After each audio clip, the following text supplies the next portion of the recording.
Yes, hello, good morning everyone. Once again, I'm Annabel Hippolyto Medel, proud independent distributor of Unified Radican Services. Our step-by-step tutorial for today is how to send eCash to eCash. Ito po yung pinakamabilis na way kung paano mag-send ng eCash to other member po. So, punta po tayo sa ating system. Kung naka-login po tayo kanina, mabilis na po siya. So, syempre makikitaan po natin dyan, syempre, kailangan may laman si eCash. So, po. Pero dahil 200 lang naman yung ipapasa ko sa kanya, so punta po tayo to the left side niyan. Click po natin si remittance and send po. Then eCash to eCash. So ito po nakita nyo, dealer's reg code lang po. So dahil nakopy ko naman po yung number, paste ko lang po. And then yung amount kung magkano yung and dito po make sure pag ano po kasi nakikita nyo dyan kasi may additional 25 peso na charge. So dahil 200 po yung inihiram niya, so bali ipapasa ko lang 175 para total po siya ng 200. Then transaction password for this account, sana tama. So invalid transaction password, and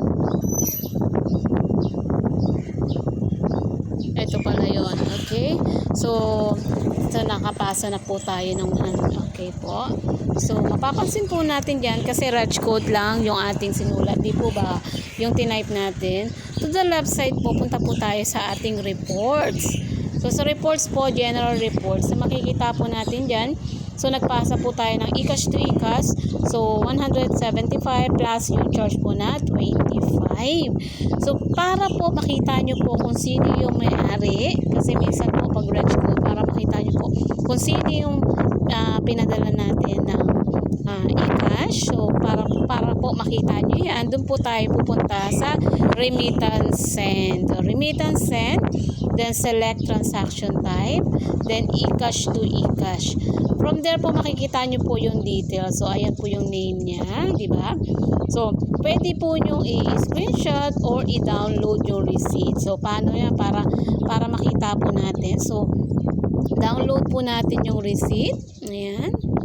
Click po natin yan. Then okay, just kailangan mo lang po yan i-download para po may resibo tayo na official receipt na pwede natin ibigay sa client natin o sa ating member Unified.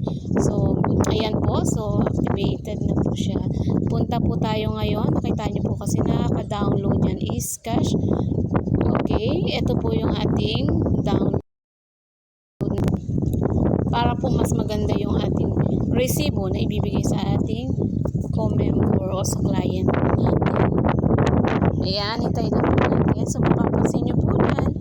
And yan ang pwede po natin i-screenshot or just screenshot na lang yan.